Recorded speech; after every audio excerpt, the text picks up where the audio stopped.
eu vou entrevistar a senadora Lúcia Vânia, do PSDB de Goiás. A senadora também é ouvidora geral do Senado. E nós vamos conversar exatamente sobre a experiência da senadora Lúcia Vânia como ouvidora. Senadora, como tem sido esses meses que a senhora está à frente desse órgão do Senado Federal? Bem, em primeiro lugar, gostaria de cumprimentar a todos que nos veem nesse momento. E quero dizer que a minha experiência à frente da ouvidoria tem sido um desafio para mim. É uma coisa inteiramente nova, desafiador no sentido de que, ao chegar à ouvidoria, logo em seguida, 2 meses depois, vieram os movimentos de rua. E ali a gente, após esses movimentos, a gente pôde fazer um balanço das atividades da ouvidoria, dos procedimentos, e pudemos detectar que a ouvidoria ainda ela carece de uma transparência maior, ela carece de uma divulgação mais ampla, ela precisa principalmente utilizar com mais eficiência os instrumentos de que dispõe o Senado para fazer essa interação com a sociedade. Hoje nós temos o Alô Senado, que já é bem conhecido em todo o país, nós temos o E-Cidadania, nós temos, enfim, a TV Senado, o jornal, nós temos todo esse instrumental a serviço deste trabalho.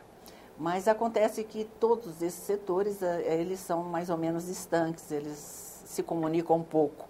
Então, a gente chegou à conclusão que, para que a gente não fosse surpreendido, como fomos todos nós, não só a ouvidoria do Senado, mas como todas as ouvidorias, não conseguiram detectar essa indignação que estava latente, né? E a gente não conseguia perceber. Eu acho que isso foi objeto de uma reflexão de todos nós que estamos à frente das ouvidorias.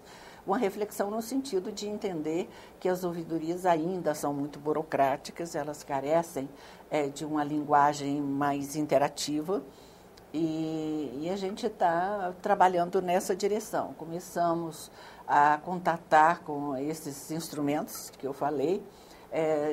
Temos tido um apoio muito forte da área de comunicação do Senado. Nós temos tido também uma abertura enorme do presidente do Senado, que deseja que a casa esteja cada vez mais perto da sociedade, mais perto daqueles que nos seguem e que são objetos da nossa preocupação aqui dentro. Então, em função disso, eu tenho visto na ouvidoria esse grande desafio, esse grande trabalho e essa vontade de inovar e fazer com que ela seja realmente um organismo que vai ajudar a transmitir para a sociedade a imagem real do Senado da República. E essa interface que existe, as pessoas que ligam de todo o Brasil? Não, nós temos ainda uma segmentação que precisa ser trabalhada. Nós temos, como era de se esperar, uma demanda muito mais forte do Sul e do Sudeste. Temos uma demanda muito insignificante da região Norte. Temos uma presença muito maior do sexo masculino, o homem se preocupa mais em informar, em denunciar, em questionar do que a mulher. Nós precisamos despertar na mulher também essa participação. Temos também uma ausência muito grande da presença de jovens nessa demanda. Eu acho que o Senado ainda não conseguiu interagir com a juventude, então nós precisamos intensificar esse trabalho. Como você está vendo, a gente já tem um diagnóstico. Nós temos uma pesquisa que se faz todo mês, nós temos um relatório. Esse relatório é distribuído aos senadores, que podem fazer uma análise da sua região, como está se comportando a sua região, se ela conhece ou não a ouvidoria. E eu tomei como procedimento também, quando uma denúncia ou uma reclamação ou mesmo um elogio é direcionado a um senador em particular, eu tenho demandado aos senadores para que eles próprios respondem. Então, isso tem sido feito e o resultado é muito interessante, muito bom. A pessoa que pergunta, ela fica muito feliz quando o próprio senador se dirige a ela. E alguns senadores têm tido a preocupação, ao invés de só responder por e-mail, fazer um contato telefônico com a pessoa que pergunta. Isso tem sido assim muito elogiado na ouvidoria. E, senadora, a senhora também tomou a iniciativa de procurar articular um encontro, um seminário das ouvidorias que vai acontecer proximamente? Sim, nós temos duas frentes de trabalho. Primeiro, uma parceria com a ouvidoria da Câmara, que é mais antiga, tem mais experiência do que a do Senado Federal. Nós temos uma parceria, uma troca de experiência, e esse seminário é em conjunto com a Câmara e com o TCU, que também há um contrato de cooperação entre a ouvidoria da Câmara, do Senado e do TCU. É preciso dizer que a ouvidoria do TCU é muito bem instrumentalizada, ela tem já uma vivência muito grande e uma interação muito forte com aqueles que procuram o TCU. Vai ser no dia 18 de setembro. Sim, 18 de setembro, às 9 horas, vai ser a abertura. Nós teremos... É aberto ao público? É aberto ao público. Todos aqueles que querem participar serão muito bem-vindos. O seminário será no auditório Nereu Ramos, na Câmara dos Deputados. Nós teremos como conferencista a ministra do STF, Eliana Calmon, que é uma pessoa que tem uma experiência muito grande nessa área. Teremos o Cláudio Abrano, também, que é uma pessoa que trabalha muito com essa questão da transparência. Teremos a presença do presidente do Senado, do presidente da Câmara.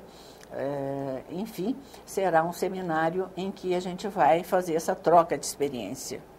E, senadora, falando em transparência, um tema que está palpitante, que está dividindo opiniões aqui na Câmara e no Senado é a questão do voto aberto. Como é que a senhora, como ouvidora geral do Senado, tem se posicionado em relação a essa questão?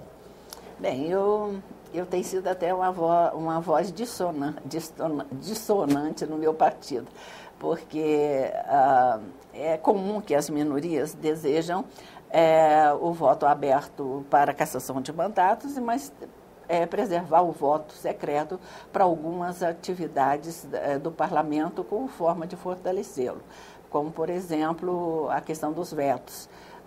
Entendem as oposições e o meu partido, inclusive, que é preciso preservar isso como forma de fortalecer o parlamento, porque o voto aberto pode suscitar uma retaliação do executivo.